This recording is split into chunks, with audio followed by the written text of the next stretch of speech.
All right, we are on. Hi, everybody. Welcome to the final installment of the 2020 to 2021 Popular Music Books in Process series.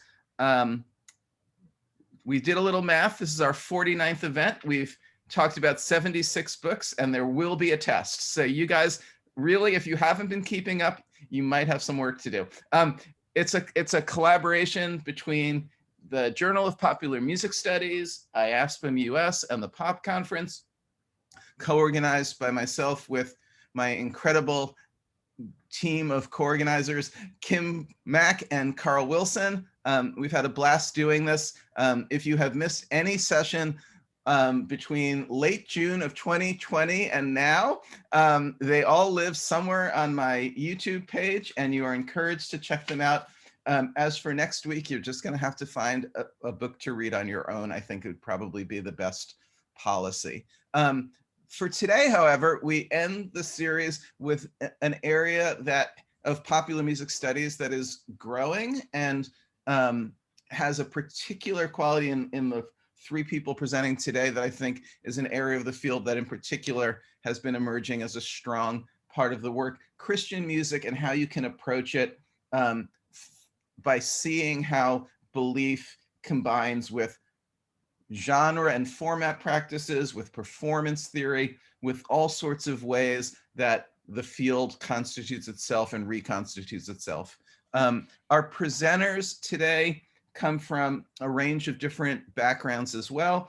Andrew Mall, Associate Professor of Music at Northeastern University, author of the book God Rock Incorporated, The Business of Niche Music on University of California Press. He also, I think it was even after God Rock maybe, put out an edited collection studying congregational music, key issues, methods, and theoretical perspectives on Routledge.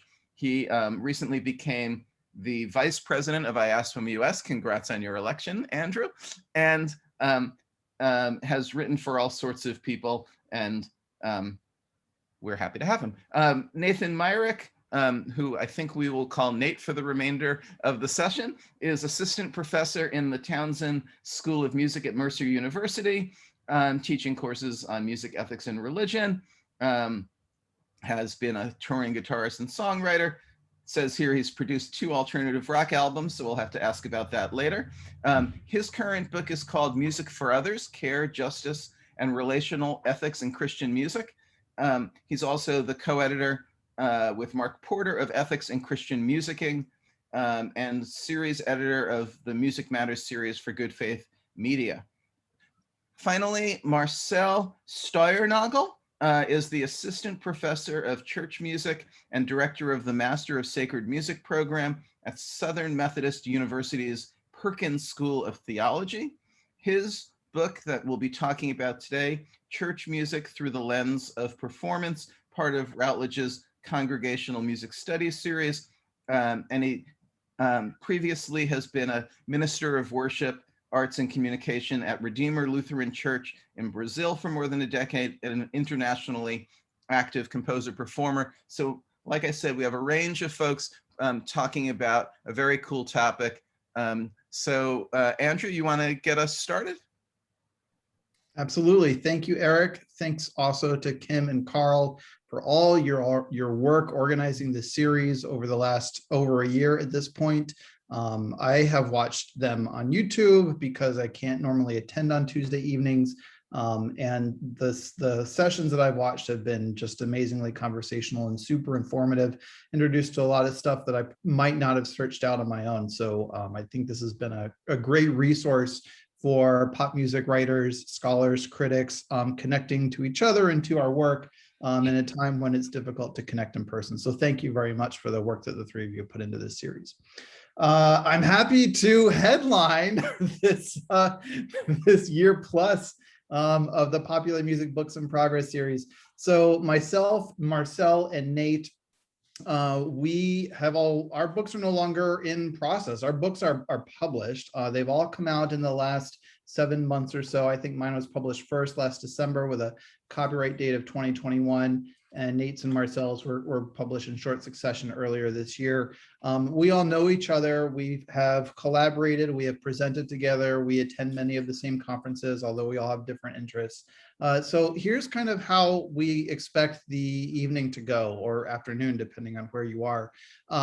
We're each going to take 5 to 10 minutes just talking about some of the major takeaways of our books. We know you probably haven't read them all, or maybe not any of them, which is totally fine. And I'm gonna talk about mine. Nate's gonna talk about his. Marcell's gonna talk about his, but just for a very short period of time.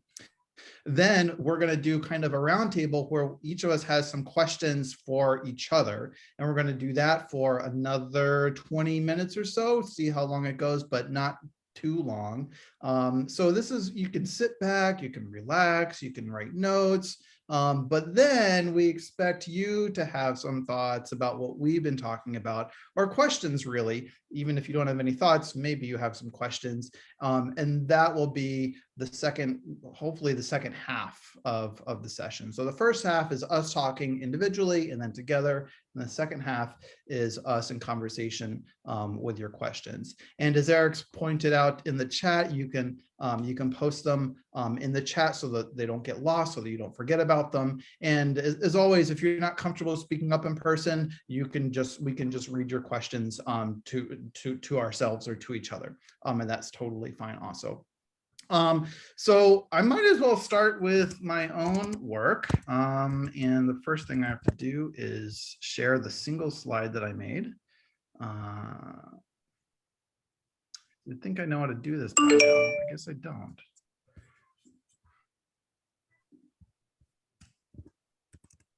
All right, there, PowerPoint, slideshow, share screen. There we go. So I'm talking today about my monograph titled God Rock Inc., The Business of Niche Music. And I'm writing this from the perspective of someone who grew up going to church, who grew up going to a mainline Protestant church, a Southern Baptist church, but I stopped going to church and I no longer identify as a Christian or as a churchgoer. So in many respects, I'm an insider because I kind of know a little bit about Christianity before I started doing the research. I remember most of the teachings of the Bible. Obviously, I'm aware of the role that evangelicalism has played in our public discourse throughout my adult life, but also as an outsider because I'm not involved in religious practice, in Christian practice myself, right? And what this is it's a popular music studies take on the Christian music industry. Now, we can write the Christian music industry, we can write that history going way back to the early 20th century with the rise of music publishing. And there were several music publishers that really emphasized Christian music.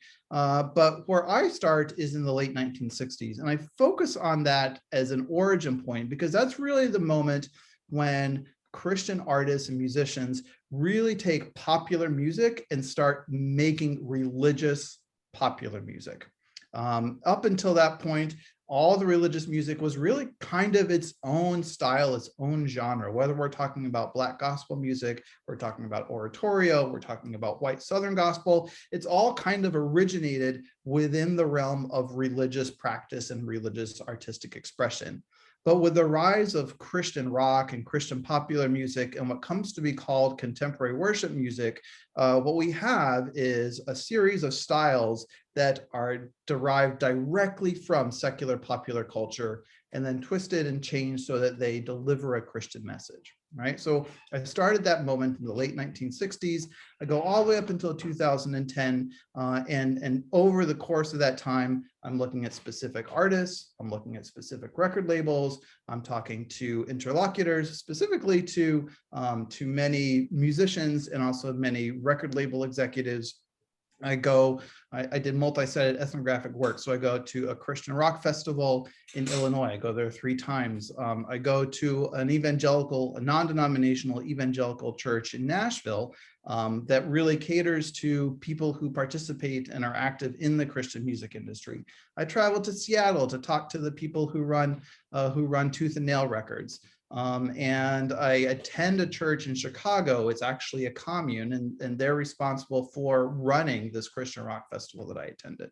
And so my main arguments aren't really about Christianity. This isn't really a book about Christianity. Rather, it's a book about music that happens to be Christian music, right? So from a popular music studies perspective, one thing that I want to point out is that you don't necessarily have to be interested at all in Christian music in order to get something out of this book, okay? So several of my arguments I make with respect to Christian music, because it kind of ends up being this weirdly perfect way to make these arguments.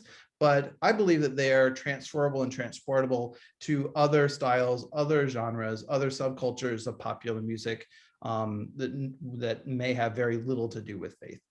So, and so these are the last 4 bullet points on the slide that you're seeing here. The first is that I argue that music markets are bounded not only by stylistic elements, but also by social and ethical elements. This becomes hugely, hugely important. And it's so clear in the context of Christian music, because Christian rock and Christian pop often sounds very, very similar to not Christian rock, to secular rock and to secular pop, right? The style is the same. The aesthetics of the music are essentially the same, right? So what is it that distinguishes Christian music from secular music? Well, sometimes it's the lyrics, but not always. There are Christian songs that don't say anything about Christianity or God or Jesus or belief, right?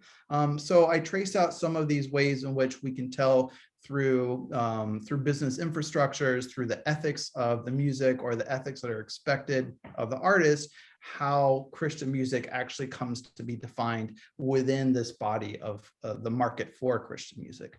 Related to that is the idea, this broader ideology, this broader idea that aesthetics and ethics are interrelated. Not only are they interrelated, but they are also co-constitutive. I've been working on this idea. This has been clear to me ever since I was a teenager going to DIY punk and hardcore shows, right? The sound of music is so directly tied to the ethics of its production, to the ethics of its distribution, and even to the ethics of its reception. Music sounds a particular way because of the ethical values in which that we approach it with, okay? The third point, music businesses, whether we're talking about record labels, commercial artists, radio stations, whatever, they're making decisions, yes, on commercial needs, but also on aesthetic needs and also along ideological or ethical or even theological priorities. So it may be obvious to many that the largest record labels make decisions based on their commercial needs, but sometimes they have the flexibility to kind of de-emphasize the commercial aspect and allow artists to explore a little bit. On the other side of things, I'm sure we're all familiar with, reputable indie record labels who have strong ideological or ethical ideals, and we may think that they're oftentimes making their decisions just based on those beliefs, on those values. But we also know that sometimes they have to make decisions based on the commercial needs and the commercial realities of their marketplace. The fourth point is this, I don't know if I've coined it, but it's a term that I use, and I'm going to write a much larger article about it in the coming year, the idea of right musicking. So I'm pulling from 2 bodies of discourse, one called Right Singing by Jeffers Engelhardt, and one on musicking, which originated with Christopher Small in the late 1990s. But it's the idea that a community's musical activities articulate, confirm, reproduce, alter its values, but musical activities broadly defined, not only performance, but all the other aspects that are rolled into performance and recording and distribution, right? So obviously all 4 of these bullet points are related to each other, but these are, to me, some of the things I wanted to get across through my research on Christian rock, and that I hope that popular music aficionados, scholars, and writers can get out of my book, even if they're not interested or excited at all about Christian music. So I'm going to stop there. I'm going to toss it to Marcell, and he's going to speak about his book, and we'll go from there. Hi, everyone. Good afternoon from Dallas. Thank you, Eric, Kim, and Carl for organizing this and for having us. I think, Andrew, it makes sense to have me come first and then Nate, just because we did our PhDs together. A lot of what shows up in our books has to do with extensive conversations, and in a sense, what we said in the previous book event is that his book starts where my book ends. I think different from your book, we're engaging with theology a lot more, but doing it from these kind of weird places. So it's weird to do this for a group of popular music scholars because we have no problem with performance, right? Whereas my book, Church Music Through the Lens of Performance, is in fact almost a case for performance theory as a lens through which to view what kind, the music that people do in church. This group doesn't need any convincing at all, which is great because then we can flip it on its head. I'm really looking forward to the questions. It came from this book is a book that arises from trauma. Anyone, and Andrew, I think you included, who grew up sort of in that environment and was touched by the worship wars in one way or another, was privy to that experience where you go to this huge concert and then the vocalist is like, well, this is not a performance, this is not a concert, this is not what we're doing, this is worship. And you're like, well, it looks awfully like a performance to me, and that kind of cognitive dissonance that arises from a discourse that tries to erase or gloss over a particular phenomenological dynamic of what we are actually doing and the thing that we're actually doing, right? And I remember I start the book with a vignette from undergrad, and I had spent the week practicing my conducting patterns, and running 3s and 4s and just walking on the street, doing all sorts of, picking up the woodwinds or whatever it was, like cueing the sopranos. And I was actively pursuing an education in classical music, but I was also doing music in church pretty much every Sunday, touring with a rock band and doing, pub gigs over the week. So in my mind, they were silos. I had a different performance persona for each of those contexts, if you will. What it was, in fact, was schizophrenia, right? And the idea that these personalities don't interact with each other was pretty naive on the part of this, teenager who was making music. So I remember that Sunday, for some reason, because I had spent the entire week just practicing those levares and those batteries, and I cued the congregation, and so this little performative gesture leaked from one silo into the other silo, and damn, what a great response! It was just like, oh, I can do this. It was great because of the congregational response, but it was great for me because it broke down barriers from what I perceived had to be different experiences of musicking, right? So the book, in a sense, tries to make theoretical and conceptual sense of that experience, particularly with a church music audience in mind, because again, I think they're the people that need convincing, right? One of the things that I say is that if we all just, owned up to the fact that we are performing not only musically, but the ushers, the people at the soundboard, whoever is preaching or whatever, these all can be understood as performance. But a lot of that meant, in the case of the book, doing ethnographic research. So I think methodologically there are similarities between what Andrew did and what Nate did and what I did, which is go back to the ethnography in search of the experience itself and how people narrate what they're doing. I had to take a step back and sort of do a parallel reading of a couple of different things so that this would make sense to my audiences. And you can see that trail here. It's not conceptually complicated, but from the perspective of theology, it's troubling for theologians. Basically, another less generous way of saying that is the theologians freak out when you start talking about things like embodiment, because theology is by nature a very logocentric sort of discipline, right? And Christian liturgy reflects that history and the trauma in that history. There's one scholar who says that Christian liturgists occupy themselves with the body from the waist up, but never from the waist down. So again, when you mess those things up, then you have to give it sort of a conceptual scaffolding. So went back to ritual studies, comparing the study of ritual within theology, liturgical studies, all the way through to anthropology and ritual studies per se, and then building up these concepts, the concept of ritual music making and the phenomenological investigation of embodiment within that context, and how that kind of undergirds the idea of performance as being a good thing that we're doing and that we should be aware of when we make music, no matter where it is. And then from there, I take this concept from the work of an ethologist called Ellen de Sanayaki, who she talks about making special as a descriptor of where ritual meets performance, and we find different ways to ornament, circumscribe, indicate, point to the specialness of this thing we're doing.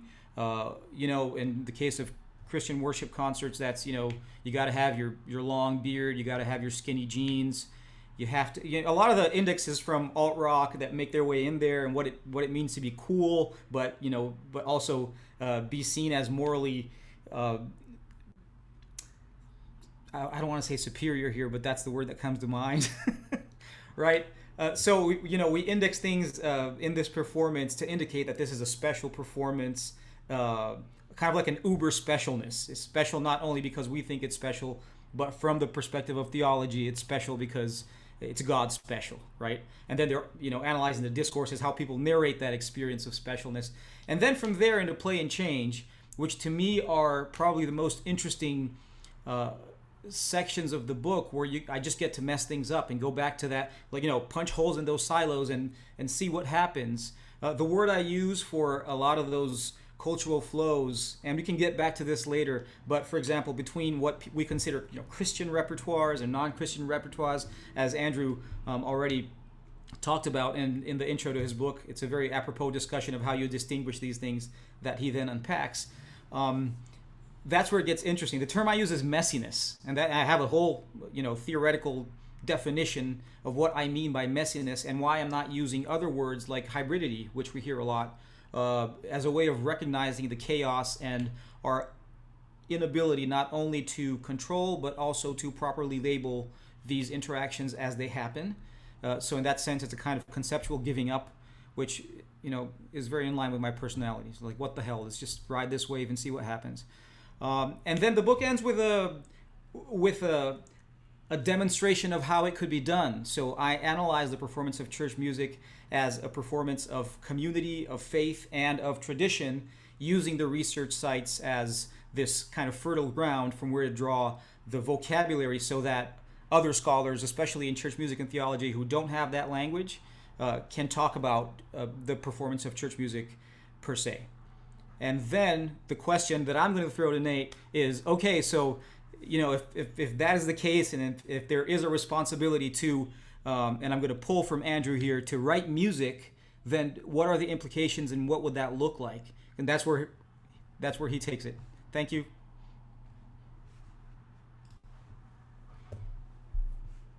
Well, thanks for that setup, Marcell. And now I can't help but fail.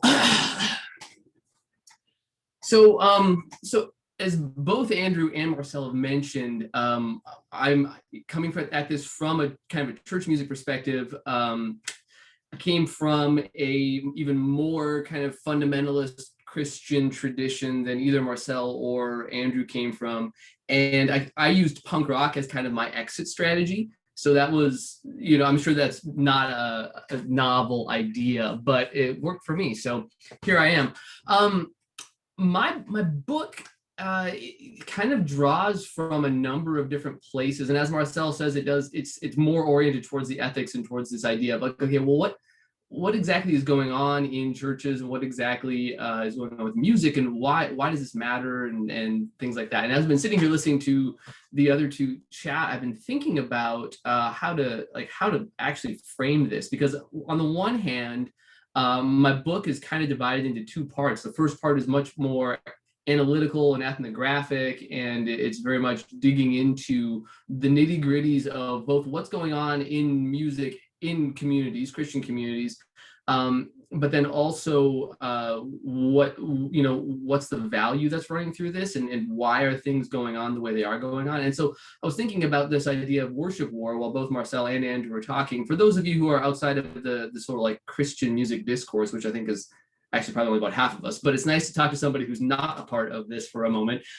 is that as the advent of Christian popular music or Christian rock happens from the 1960s and 70s, there was sort of this tension between the old big steeple churches and then the more sort of like progressive, culturally engaged churches. And that whole dichotomy started to emerge throughout the 1970s and 80s.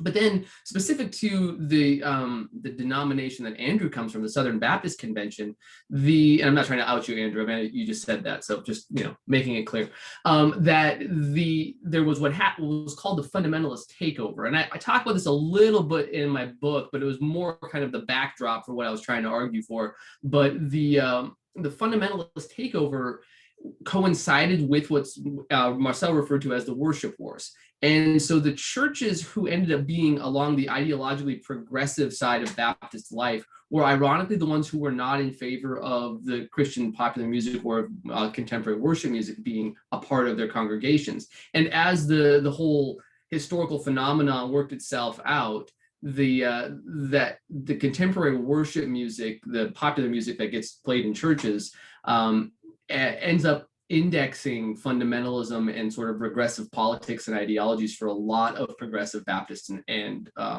evangelicals, which is kind of counterintuitive. If you live in that world, it makes a little bit more sense because, especially as Andrew points out, the kind of co-constituent aesthetic ethical practices that undergird and actually inform the Christian music industry start to sort of merge together in this very cohesive way with what we now understand as kind of the rightward turn of American capitalism, or the religious manifestation of neoliberalism, right? And so it kind of makes sense from that perspective. But I think most people who are looking at it from the outside are going to say, oh wow, I thought that a progressive church was going to be the ones that were playing rock and roll or some sort of like pop music. That's not actually the case. It's actually much more the opposite. The churches that are going to be, LGBTQ affirming, or, committed to dismantling systemic racism, or these sorts of things that really align with more of a political left ideology, are more likely to be engaged in a much more traditional liturgical practice than the churches that are doing the popular music that we kind of study in these sorts of ways. So that was my little dovetail to kind of pick up where my colleagues have left off and try to say where I fit in with this. So where I fit in with this is that I'm looking at the ethics of these practices. I'm both trying to describe what's going on and sort of like uncouple or just sort of disentangle the particulars of this. Like, what is that ethical commitment that Andrew talks about in his book, or why do we have a performative ethic in church music, as Marcell, mentioned? But I also end up in a prescriptive place, and I don't know that any good ethical book can avoid some sort of prescription. I try to call it inscription, writing into what's happening. I don't know that necessarily works, but it was certainly enough. It was worth the effort, I'll say. So the prescription that I end up with is much more of a humanist kind of thing, and I actually think that the feminist care ethicists, or care-based ethicists rather, get it right in terms of how we should understand the way that music does ethical things. It's much more about relationships, and it's much more about either reinforcing or restoring or supporting and sustaining the relationships that we inhabit.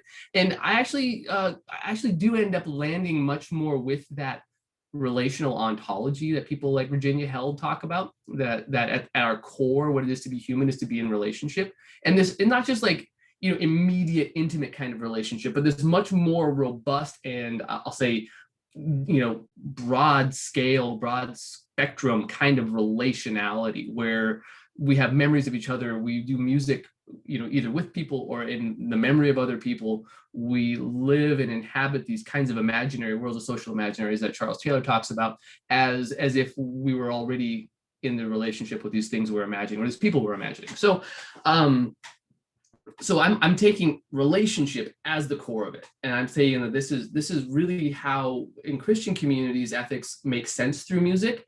But I also say that actually Christians should be maybe doing this, that this is a better idea about how maybe church music could be less destructive. Because if you have ever been involved in church music or any sort of like religious community music making, there's a ton of dysfunction. And actually there's some statistical studies I can point to that basically say that from an ethical perspective, faith-based organizations versus just a secular NGO, there's really no quantitative difference between the occurrences of ethical malaise or just sort of breaches of ethical conduct. It's essentially the same. There's no real difference. And so I end up with the prescriptive, hey, Christian communities might want to do it like this instead. So that's my disclaimer on my my lack of, or my bias, I should say. So just real quickly then share screen, and then I'll jump over this. Where did my, oh no. You know what? Where did I go? My Zoom has decided to be not cool. Can you guys see this at all? Well, you know what? I don't really need to share the screen. It's not that important. It's just a picture of my book. Here's that, my prop. So basically, my key arguments from the book are that music is inherently relational because people are inherently relational. And then I say that music, or Christian music, is valued, and I use that word a little bit carefully from the sort of philosophical ethics traditions, but Christian music is valued either as being meaningful, i.e. having to, or pertaining to the theology, the texts, the lyrics, and these sorts of bigger institutional doctrines, or as affective. But really, it's especially valuable when it's both, when the sort of affective and the meaningful, or the cognitive and the emotional, collide and converge in people's inhabitation or participation in musical performance, either as listeners or congregants or performers in a proper sense.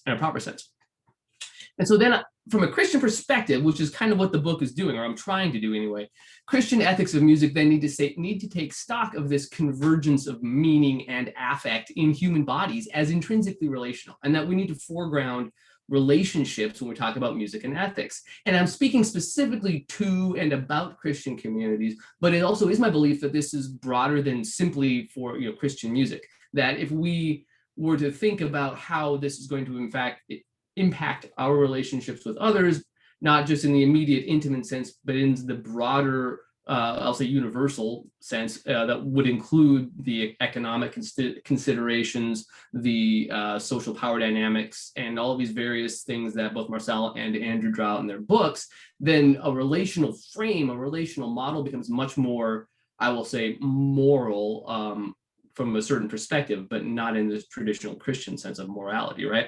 And so then I argue finally that care ethics provides a way of doing this, that when coupled with an account of restorative justice, because that's always been the kind of the knock on care ethics, is that it doesn't really have a robust way of responding to evil and injustice. It's much more concerned about maintaining and preserving the equity of your intimate relationships.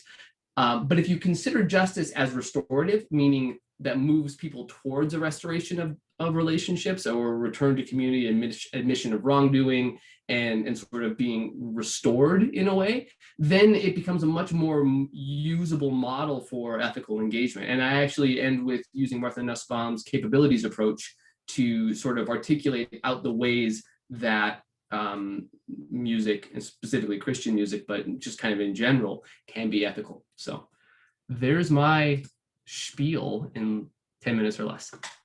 Those are good spiels. Those are great. We owe ourselves a round of applause. Yeah. All right. Eric pointed out that we are very well coordinated. So just so you know, we applied to this series together as a we were like, okay, the three of us, we go together. So we sent our proposal off to the three organizers. And anyway, this is all planned from the very beginning. So I wanted to start off, and I warned you, Marcell and Nate, that I was going to ask you guys this.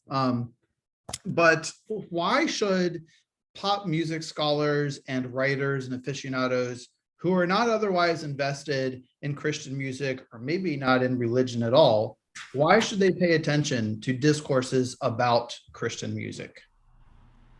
Full disclosure, our immediate responses were snarky. That mine was, and I misspoke, and Andrew pointed out the discrepancy in my speaking originally. So I'll just repeat it as best as I can verbatim, and you can share the joke. I said, well, unless you've been living under a rock in, like, I don't know, bumfuck Alaska, you have not missed the whole impact of evangelicalism on American politics and society. And Andrew rightly pointed out, well, Alaska is a bad analogy because Sarah Palin. So then I was like, oh, I don't know, Antarctica? Anyway, that's the joke.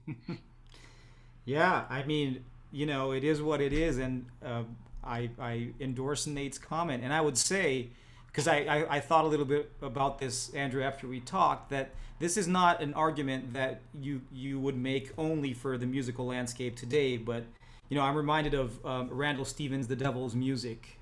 He's a historian who analyzes the connection between the rise of rock and roll and Christian fundamentalism almost from the very beginning. So I think that uncomfortable connection is or comfortable, depending where you're looking at it from, is there, right? So, in a sense, the idea, the concept, the industry of popular music, especially in its northern expression, in its North American expression, is historically tied at the hip with Christianity, for better or for worse. So I really do, Andrew, like the way that you introduced that perspective in the introduction to your book, and you've done so again here, where you're like, you don't really have to be a Christian music aficionado, whatever Christian music is, to understand the importance of these dynamics on the popular music landscape as a whole. And politically and socially, we're just seeing how the weaponization of certain discourses and their weaponization through music, maybe as a compiled effect of the last 30, 40 years, have produced what they have produced. So I think it is important from that perspective.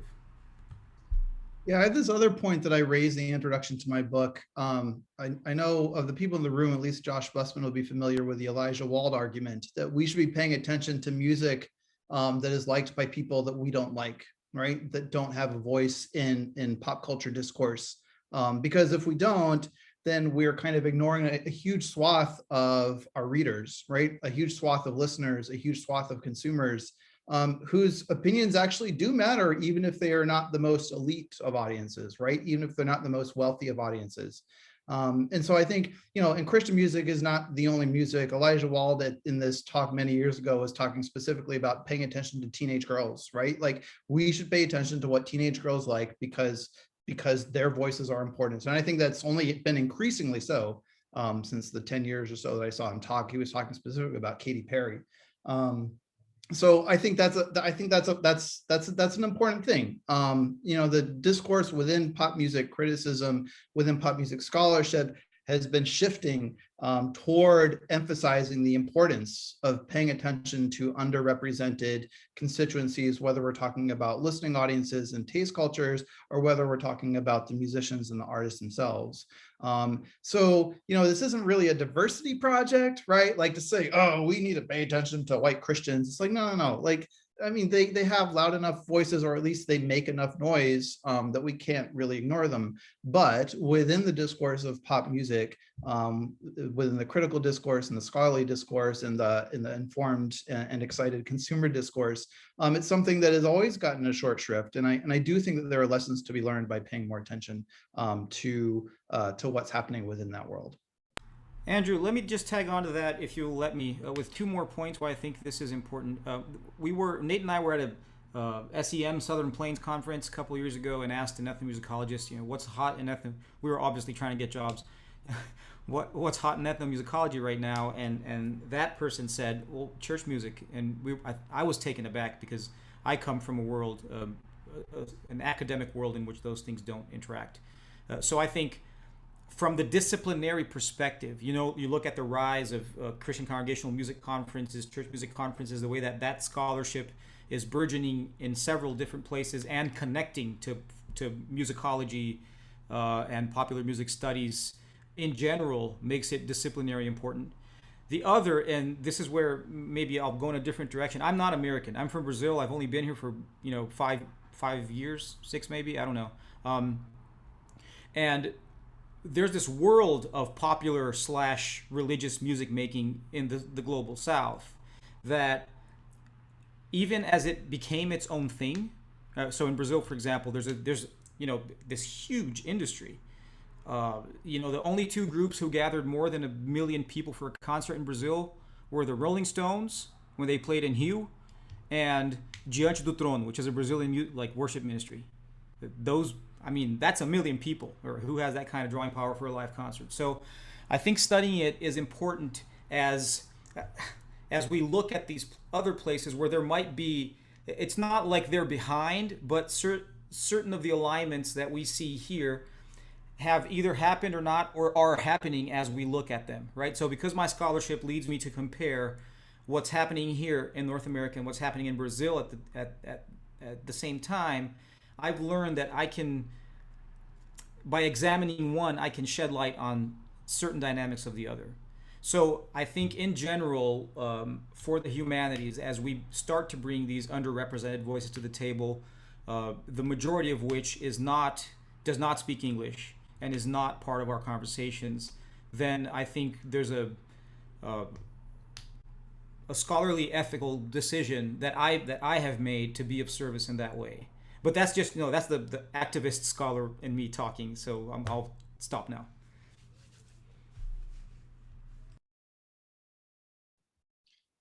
Nate, Marcell, do either of you have any questions that can kind of cause us to focus on a specific issue before we turn to the audience and see what questions they have?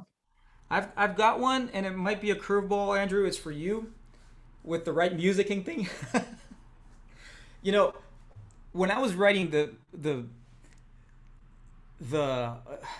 there's a similarity between the way you talk about right music and the way that I talk in my book about the performance of orthodoxy.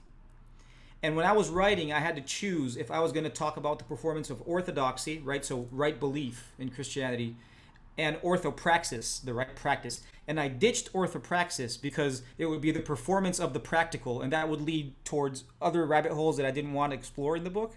But in a sense, I sense a similarity between the way that you conceive of right musicking, which is highly contextual, but conceptually it holds across the board, and this idea of the performance of orthodoxy. Do you think we're talking along similar lines, or are you taking this in a completely different direction?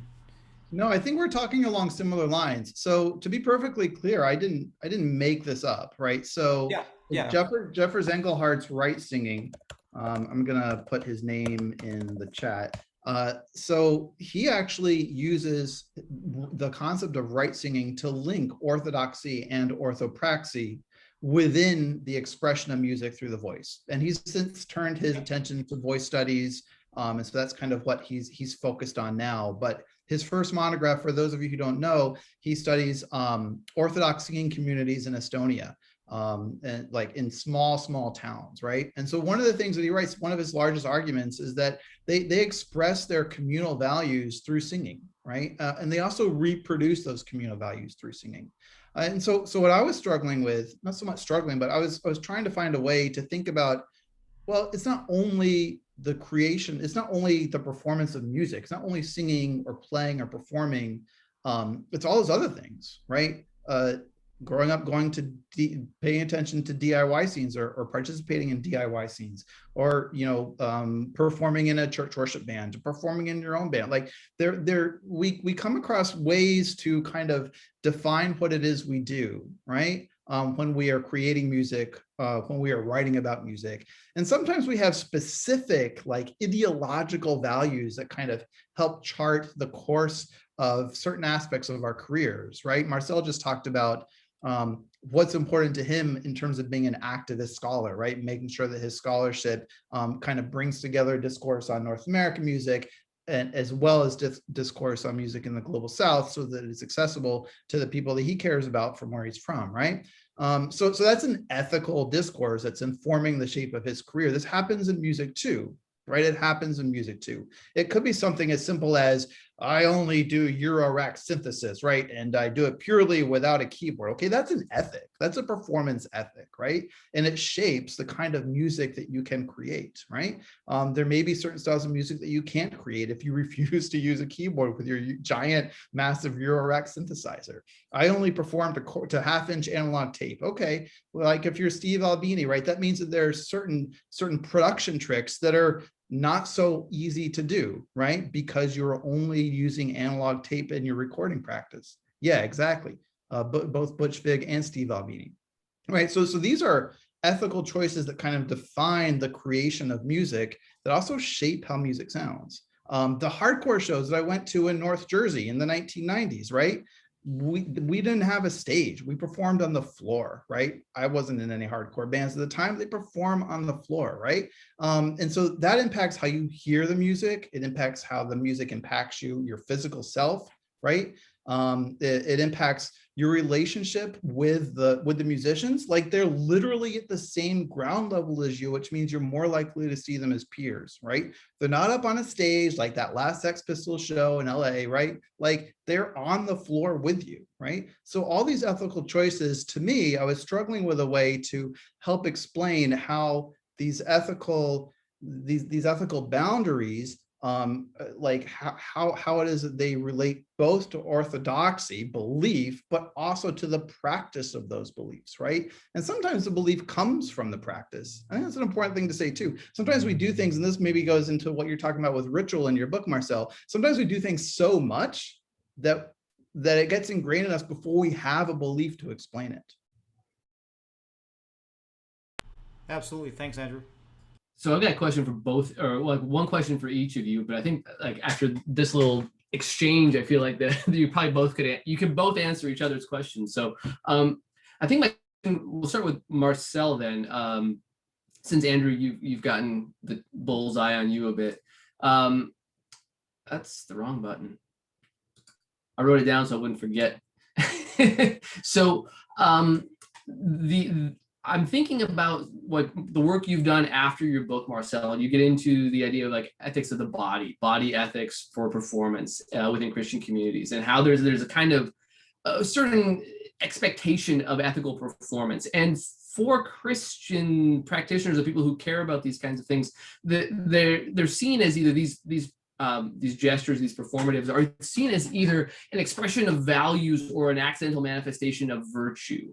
And there's a parsing there that's a tangent or a sidebar here. I'm going to mention real quickly that within Christian ethics, there's a real strong debate over whether or not it's value or virtue, because virtue kind of dovetails off of this phenomenological movement in the late 19th, early 20th century in continental philosophy, where the sort of like true beliefs that you hold come out in your accidental actions. Well, what we actually would call, well, properly in phenomenology is called intentionality. Before it was hijacked by megachurch pastors to say like living on purpose. That word actually meant the things you did by accident that really reveals what your true character was.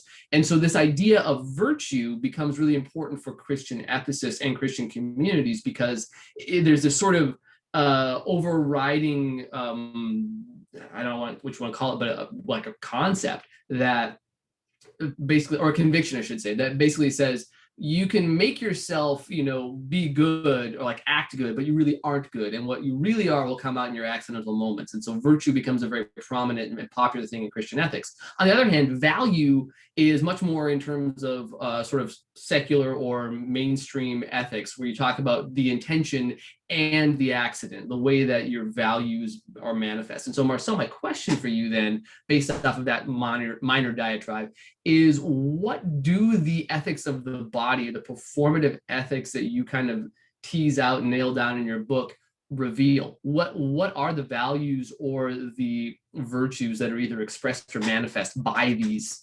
gestures?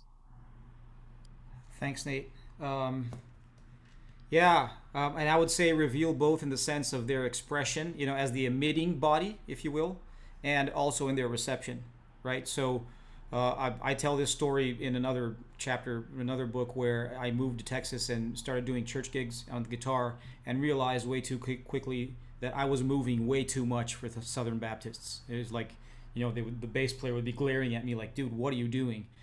Because I come from an environment in which the ethics of the body is, if you're not moving, you're either bored or you don't care. So it's offensive to not, right?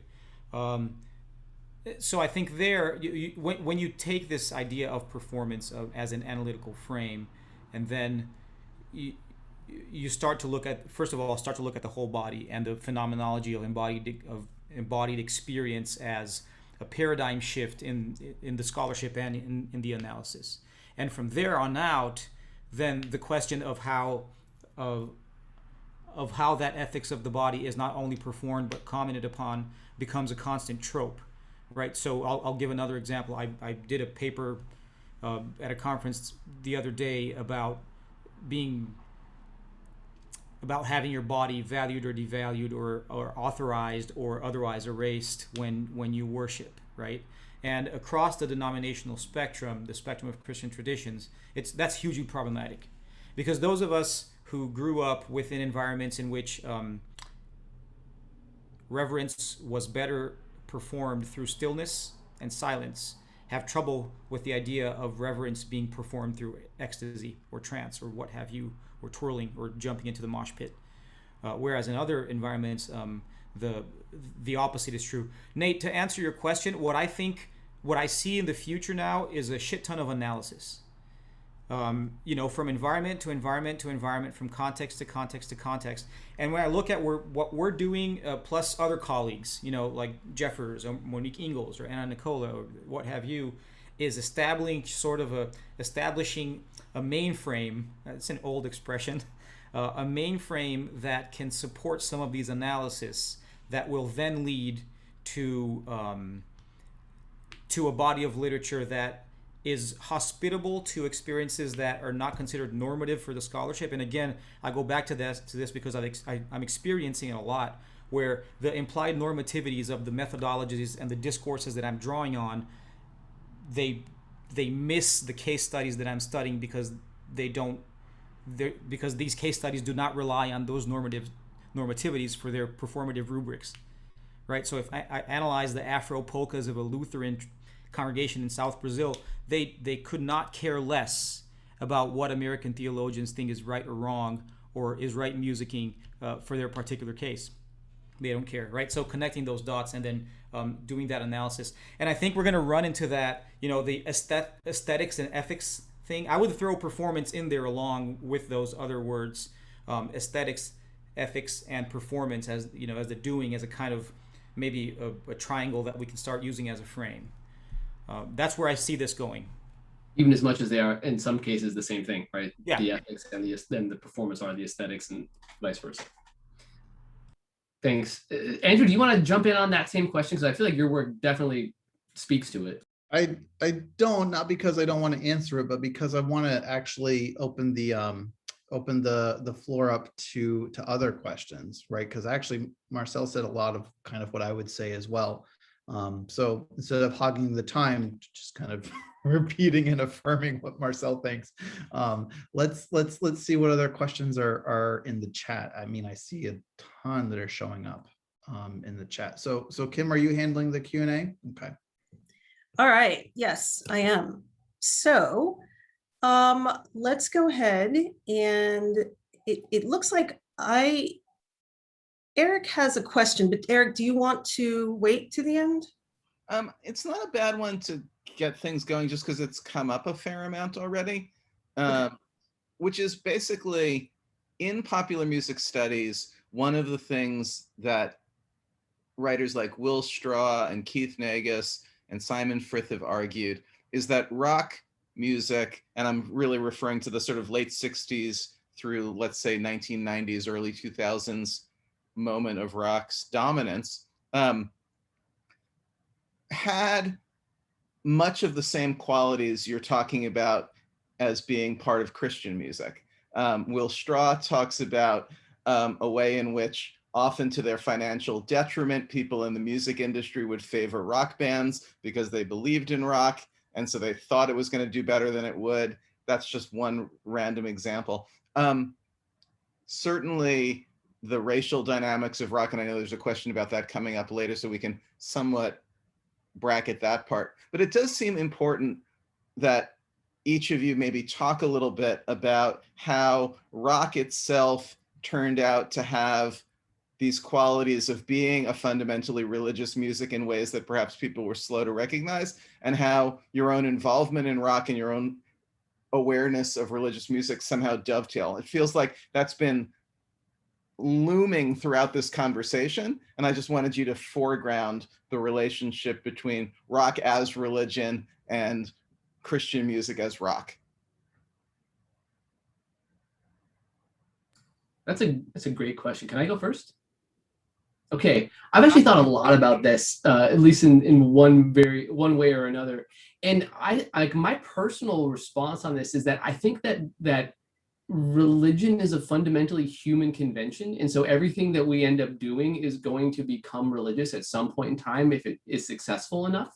And I think that at some point, or some level rather, religion is the quest for one of three things. It's the quest for control, the quest for meaning, or it's the quest for relationship. And so I think that if you can go with that, you can get to how everything becomes or can become religious if it is subscribed, or rather if it describes one of those three things. So that's my quick response.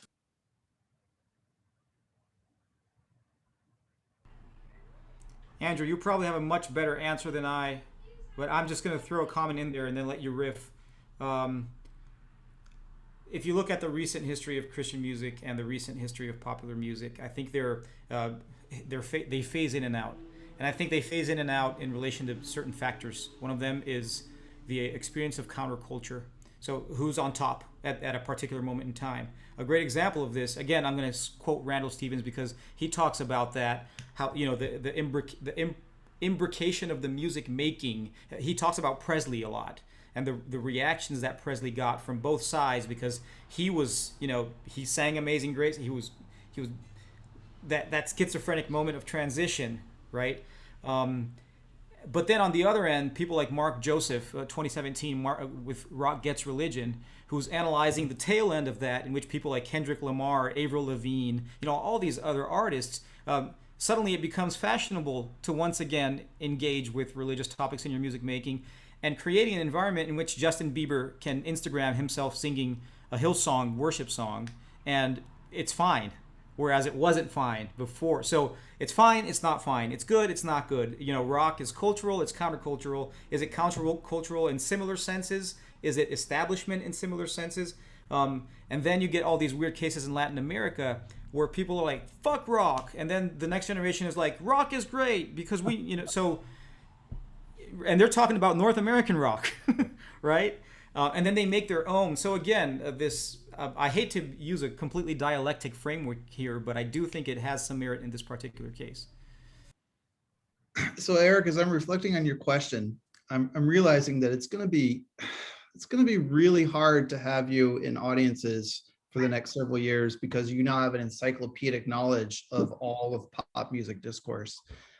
So I really have to bulk up on everything that's ever been written. Which I'm forgetting by the second. Trust me. So where I would go with this is I'm thinking along industry lines, right? Along the idea that rock starts as something that is really niche, right? Something that the major labels in the mid 1950s until the Beatles breakthrough really failed to recognize as a commercial force, right?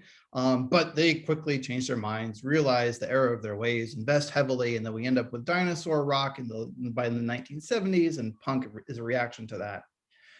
So the other name that you didn't drop, Keir Keightley writes about rock at that moment in the 1970s as both representing, you know, countercultural values while living a entirely, you know, dominant culture reality, right?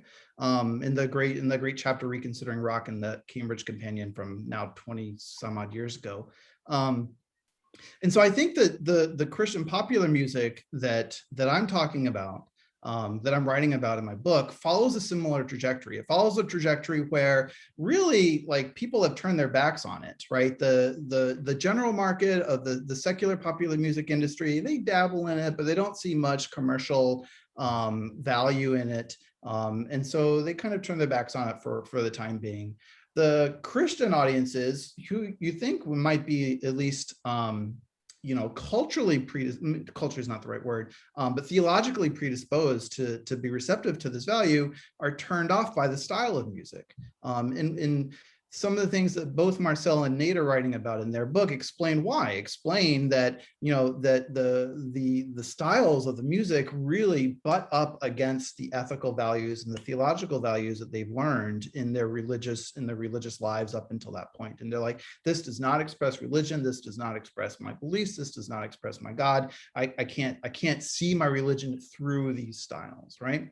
But what I write in my book is that, hey, listen, like, the youth have the power and they have the numbers, and they also, turns out, they have the money. And by the time we get to the 1980s, what we have is a really well-funded and commercially successful market infrastructure that is selling contemporary Christian music, contemporary worship music, and even the niche markets of Christian punk and Christian metal to an ever-growing audience of Christian consumers, right? And yet it is also still expressing this value of this is music that you can't find anywhere else. So from my perspective, it follows the same trajectory, right? It wants to hold on to this kind of divergent, almost countercultural, value or ethic or authenticity, just to throw out a bunch of words that has thousands of meanings, while at the same time becoming a commercially dominant force, right? So one of the things that I write about in my book, and I've written about this in several scholarly articles too, is that we get to this point, the Christian music industry gets to this point throughout the 1990s, where the labels are increasingly owned by the major labels, by the general market, Big Six, then Big Five, then Big Four. You guys know the discourse, to the point where it's like, well, like who's driving the ship here, right? And so that's where I kind of go back to where I refer you to one of my opening points that, sometimes major labels are indeed driven by their commercial needs. And if you're a Christian label that's owned by, say, Capitol or Sony or Warner or UMG is Capitol, Sony, Warner, how many are there? Gosh, there's like you might be driven by the needs of those executives, right? But you still also have to find a way to communicate to your consumers, to Christian audiences, that you're not just selling stuff because they'll buy it. You're selling stuff because it's meaningful to their lives and meaningful to their faith. And that becomes a really difficult tightrope for those executives to walk. Yeah, and that's and just, I'll thank you all for your answers, and I'll just say, and that's where I think some of the comparisons to the rock story get really interesting, because to maintain a record label, even in the multinational balanced portfolio approach, still involves, for many, many years, this somewhat abstract notion of rock as a dominant form. And I feel like there's still more to be done, but that's a great start. Thank you. Okay, so I may have accidentally skipped Stacy. Stacy, did you have a question? I wasn't sure if that was a question or not. If not, I'll just move on. Okay. You're muted. Okay. I'll try to make it really simple. One of the things I'm really interested in, because I have training in mainline theological practice, and so if this is just like theology geek weeds, tell me to fuck off and we can talk about it later. I'm interested in, like, hymnody used to provide a kind of counter canon to sort of mainline theological discourse. So there were two kinds of theology that were working simultaneously. I mean, hymnody itself is multifaceted, and I know that. But I'm just interested now with sort of the loss of a mainstream hymnody and the increase in this kind of like praise and worship music, how praise and worship music can function like it used to in terms of hymnody, and like how praise and worship functions as another kind of discourse against a theology that is much more liquid. I don't know if that makes sense, but Yeah, I mean, that certainly makes some sense. Marcell, were you gonna go? You can go. I'll tag on to you. Fair. Okay. I mean, part of what, from the, like, just to engage the theology geek, is part of what is really interesting about the hymnody conversation is that much of the discourse that goes on in the worship wars as being, like, in proponent of why we should only be singing hymns and why these, these popular songs are garbage or trash or whatever is exactly what you just said, the logocentric textual theology, which is, I mean, in many ways is just born out of the sort of Enlightenment idea that to be is to know, cogito ergo sum, and these kinds of ideas. And so that our existential proclivities become based on what we can know. And like from theology, the narrative turn in theology in the last, since the Second World War really, has really kind of I think, highlighted that to the extent that we can only know that which we can speak because of the idea that our words connect to our concepts and so on and so forth. But that is in many ways to diminish, if not outright ignore, the rest of the human body and being, right? And so on the one hand, yeah, I can certainly support the idea of theology being within hymnody being specifically countercultural, but like to a perceived other external secular culture, but also countercultural to within the tradition of theology, right? That the sung theology becomes something that's in many ways affectively different than the proclaimed or displayed theology. But at the same time, that model of logocentrism or narrative theology, or just like verbal lingual knowledge bases, like this kind of epistemology, falls short of many of the human experiences. And so I think that there's merit on both sides of, kind of that. I don't want to call it a critique that you highlighted, but just that sort of analysis. Toss that to Marcell.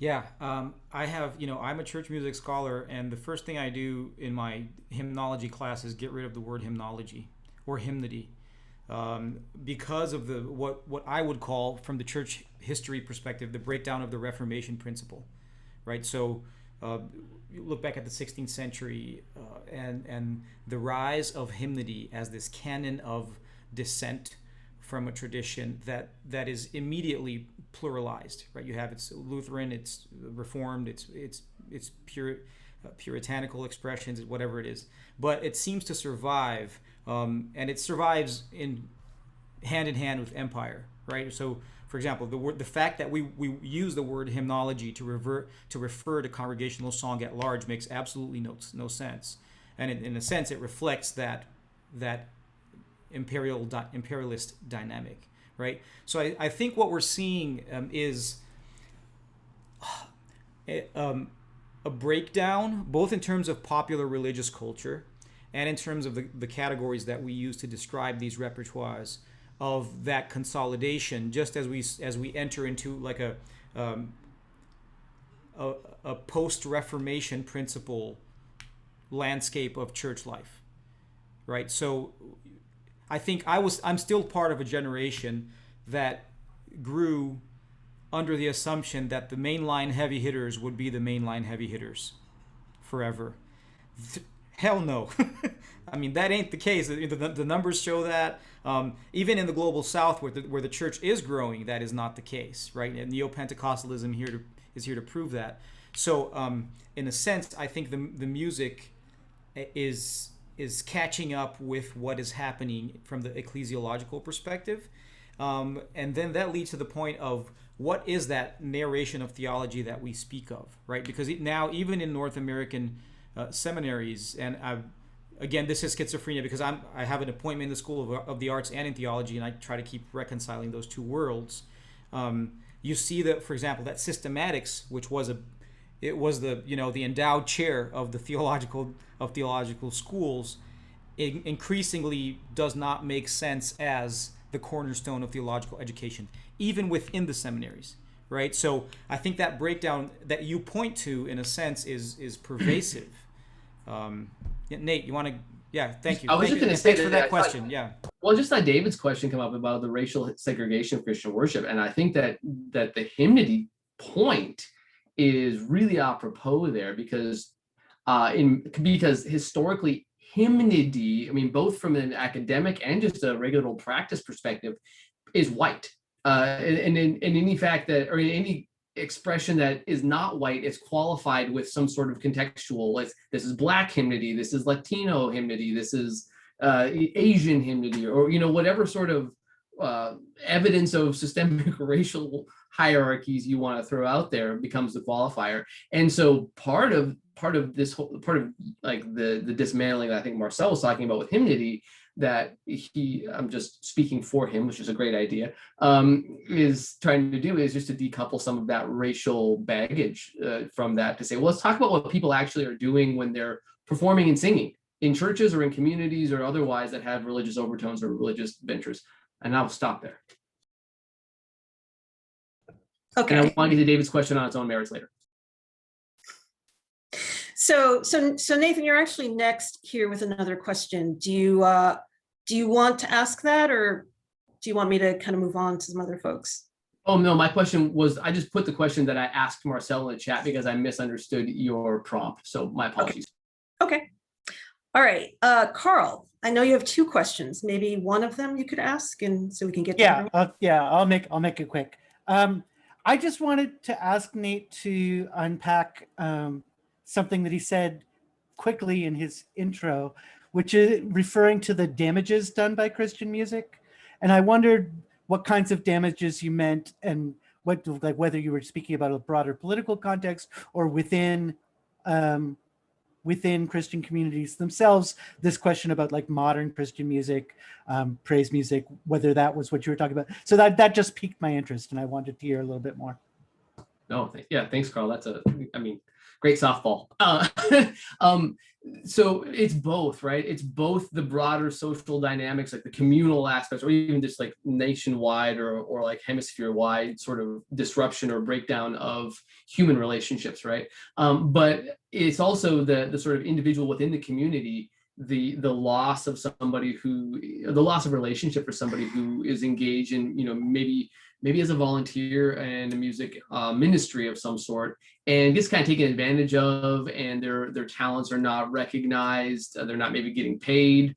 They're sacrificing other work for the sake of the mission of the church or whatever, and it ends up becoming a net loss for them in their flourishing and their ability to thrive and live the good life. But then on a broader discourse, the idea of like worship wars breaks the sort of ability to even potentially have unity within religious communities across various and sundry spectrums and platforms. One of the examples that I give in the book that kind of highlights some of this a little bit, and it gets a little more niche, I guess, but that within just a quick backstory, because I don't want to speak too broadly here, but a quick backstory is that my wife's best friend is an LGBTQ Christian, and when she came to church with us one time when we were living in Los Angeles, we were just like hanging out, having lunch afterwards, and she's like, "Yeah, it was a great church. I just know I would never be welcome here."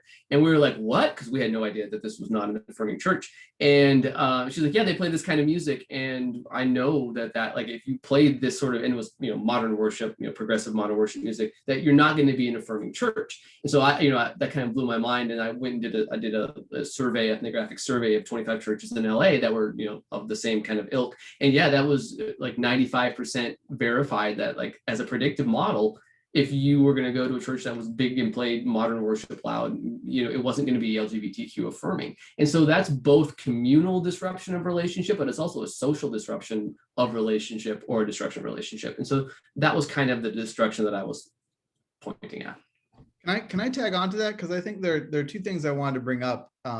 So the first is that, Carl, your question actually kind of tags on to the larger discourse in popular music. It's being engaged by fans, by industry people, by writers, by scholars, about what do we do with music that has associations with despicable people who've done despicable things, right?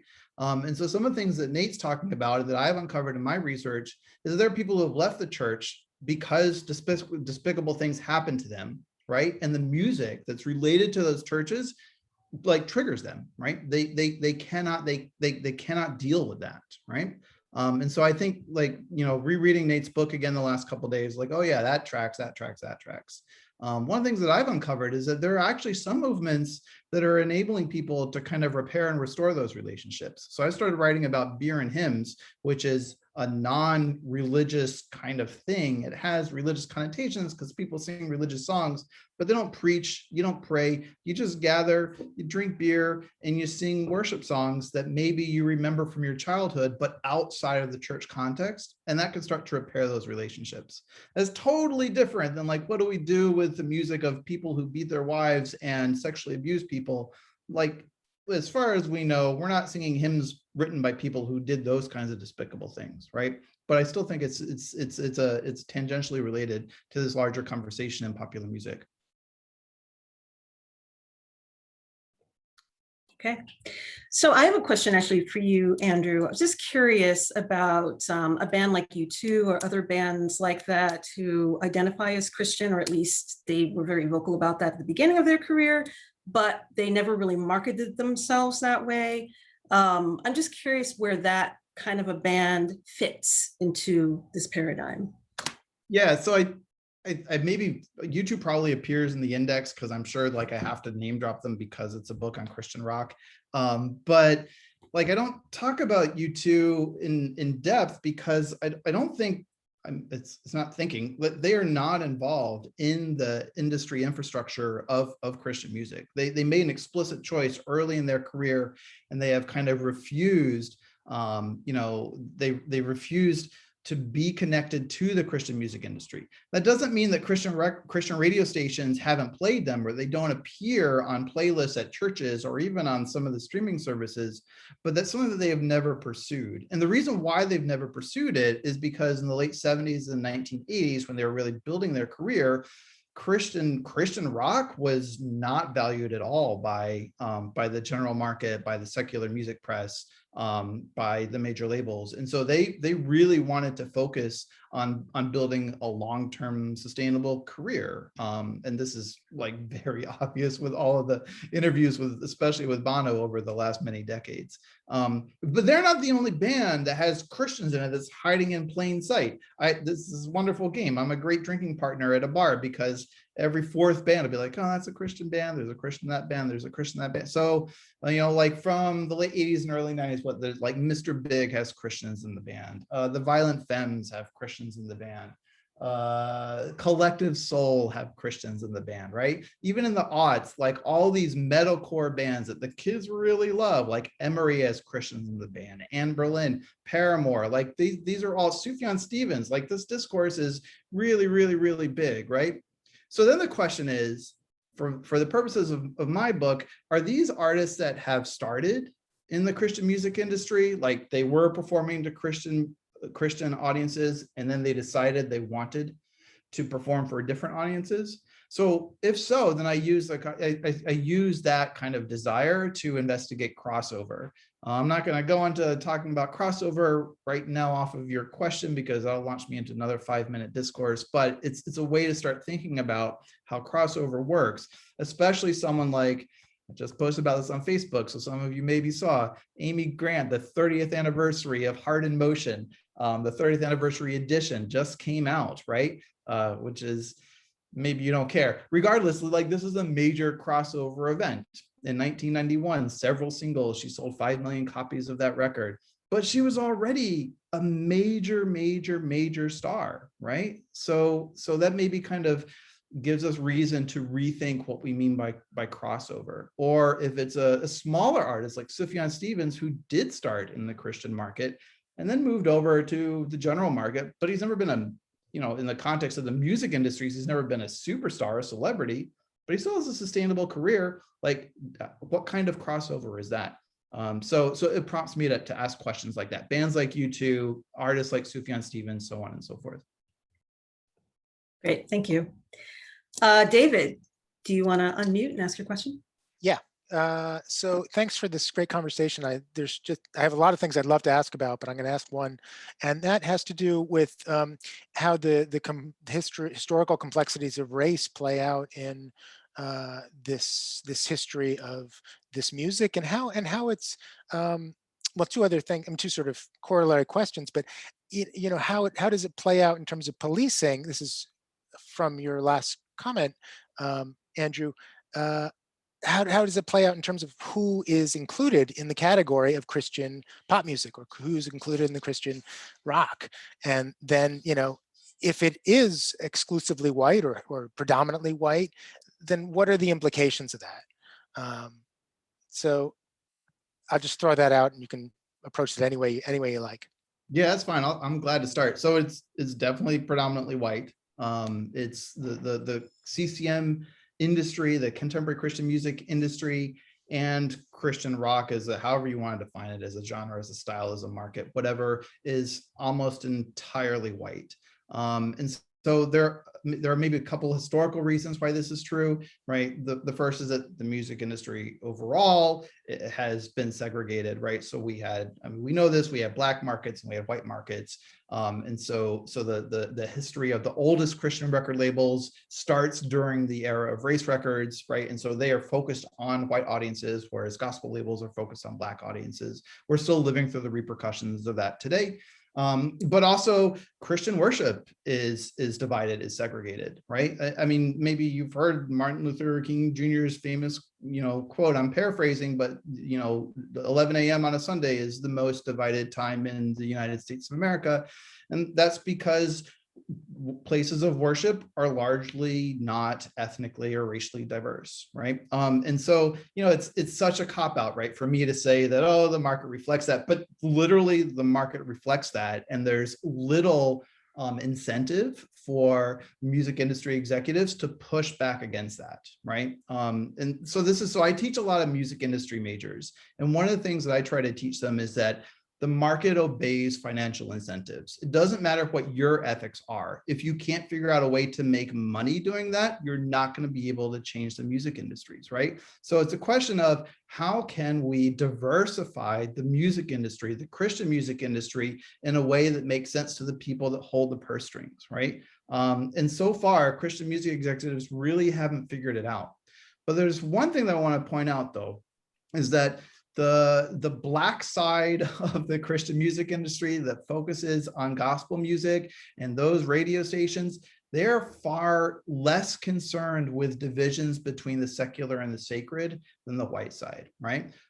So there are tons of black artists every year, ever since I've been watching the Grammys since I was 10 years old, that are thanking God and praising God in their thank you speeches. There are lots of gospel artists that cross over to secular radio, that have crossed over to secular radio. Urban formats have long played kind of gospel and soul music that has emerged from religious markets.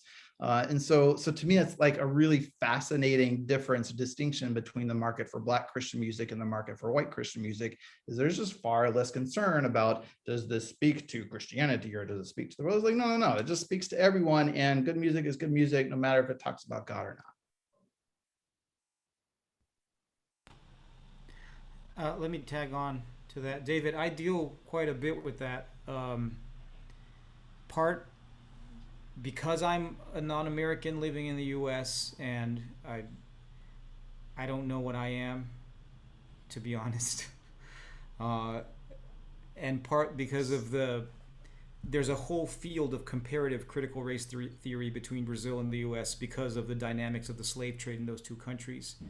And I think that, well, first of all, everything Andrew said is true. We're starting to know, I would point to two trends that interest me right now. One is crossover, not in the sense of popular to Christian, but a new generation of crossover artists who are crossing that racial divide in terms of the products they're putting out.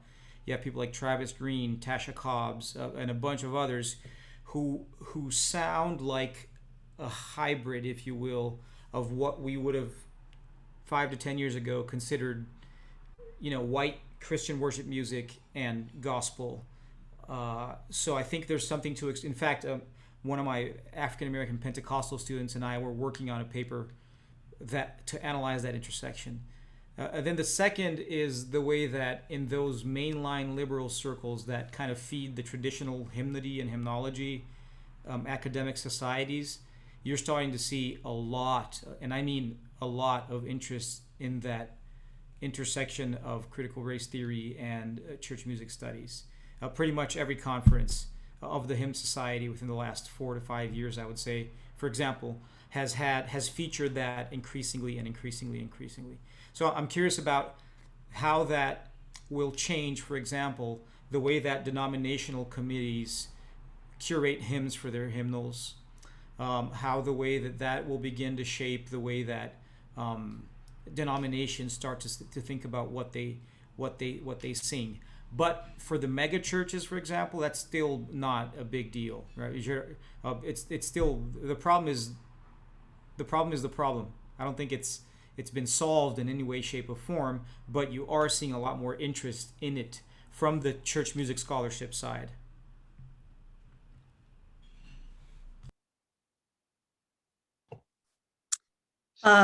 Nate, did you want to answer also or no? Sorry, I'm just having my fingers eaten over here. I mean, I agree with both of what Andrew and Marcell said, and in some ways, well, first of all, I want to comment and say that Marcell, you're a whatever, like Gonzo, you're just a whatever, and from the Muppets. But then, yeah, the race question is it's really it's prevalent in so many ways. And what I find interesting about what Marcell was saying is that in the last couple of years, I've noticed a lot more concern among people who are practicing contemporary pop or popular Christian music, and within churches. Can you stop, Hasley, just for a minute? Thank you. That that there are quite a number of people of color who are engaging in modern worship music and doing so as a way to sort of combat the racial hegemony that is represented by hymns and by hymnody, or the canon of Western hymnody. And that's coming both from beyond the United States, as Marcell was referencing, but it's also happening a lot more within sort of, I would say, the left wing of evangelicalism in North America as well. That's David Gushee talks about that, the liberal or left wing of evangelicalism. Yeah, maybe that's, I think, but then the other thing I was going to say was just to echo Andrew. I completely agree that the market and the and the reality are co-constitutive, or maybe even mutually constitutive in that sort of like ongoing procedural way. And so that, yes, the market is driven by what will sell, but then what sells produces a market, and so you become, especially when you're talking about something that's religious, right? And there's religion involved, then just like Andrew said, well, that doesn't sound like Christianity. That's not Christian music. It doesn't sound right.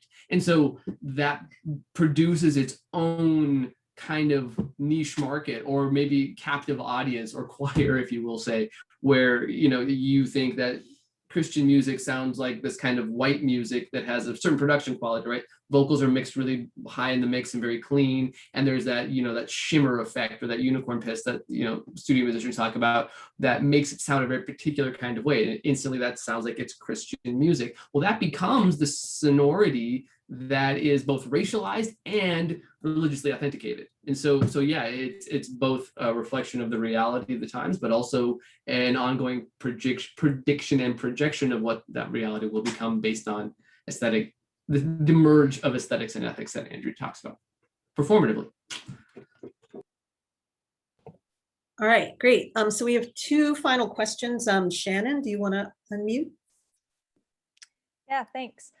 Andrew, I had a quick question for you. I know your book stopped at 2010, which is kind of when streaming services started to really pick up. But I'm wondering, in what ways do you think streaming services are going to impact the research that you were doing regarding markets, specifically thinking about the accessibility of niche music because of streaming services, as well as Christians' relation to back catalogs maybe changing that you kind of mentioned in your conclusion? Thanks, Shannon. That's a really good question. So I honestly don't think there's much of an impact on the back catalog issue. So just a quick recap for those who haven't read all the way through and gotten to the conclusion. One of the things that I describe at the end of my book is that the Christian music industry, at least listeners, are not as invested in the back catalog as our listeners outside of the Christian music industry. So one thing to point out is that there have never been major reissue programs that Christian record labels have run. There's no such thing as a classic Christian rock format in commercial radio. That's not a thing that exists.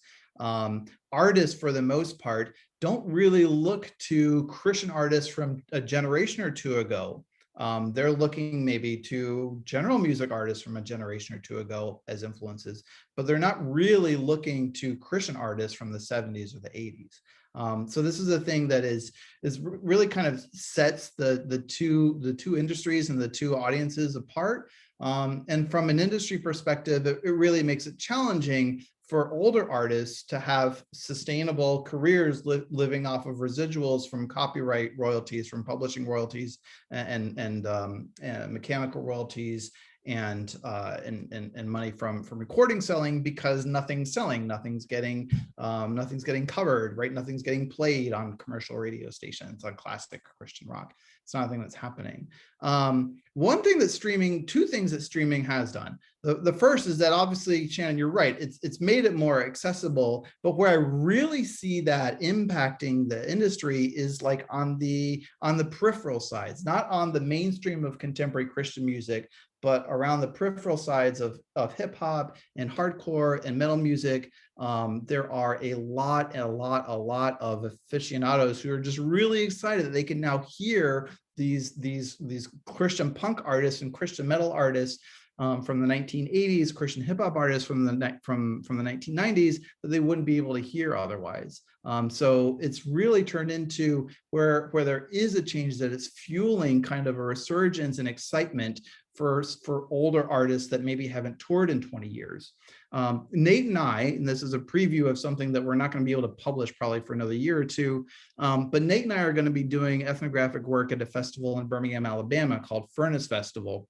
And this festival hasn't run for 17, 18 years. And they're trying to pick up where they left off. They have programmed, they've booked hardcore and metal artists from the 2001, 2002, many of whom haven't played in the intervening years, right? And there's a huge interest, kind of a nostalgic interest in these bands from all kinds of audiences.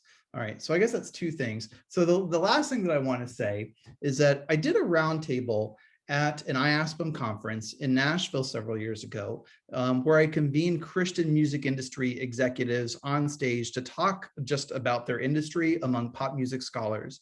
And one of the things that came up is this exact question, is how is streaming impacting their industry? And one of the things they pointed out is that streaming is driving people towards songs, towards singles, and away from albums. You probably know this because this tracks with our listening habits, right? This probably tracks with how you listen to music. So what they're doing is they're trying to capitalize on that by recording as many versions of these songs as possible. So they're following this truly kind of, I would say, is definitely a commercial priority. It's like, oh, this song is hitting, let's try it with this other artist. Let's try it in this different style. Let's try and get it on all these playlists, right? This is such a music industry tactic to follow where streaming is leading and to make music that fits what streaming wants. And so they're thinking now, many of them are thinking song first, artist second. That's different when we're talking about celebrities. So the biggest Christian pop celebrity right now is Lauren Daigle, and really anything she touches turns to gold. But other songs, they're kind of throwing crap against the wall and seeing what sticks in terms of just recording lots of different versions of these styles and of these songs. And streaming is really driving this emphasis on songs instead of artists or albums. All right, great. So our final question will be from Joshua. I know you had a couple, but maybe could you pick one? Yeah, I'll pick one. Thank you to all of you for a fabulous conversation. And I'm sure we will talk lots more about these things. But the question I wanted to ask was primarily for Nate and Marcell. And it's in the sort of theological and liturgical spaces that you're discussing. It seems like one of the consistent themes is that you're opening up space for these new discourses around affect and the body, where maybe there hasn't been space for those things before. And so I think one of my questions is how much of opening up those new spaces results in opening up spaces for play and change, and how much of that opens up new spaces in which the flag of orthodoxy gets immediately planted?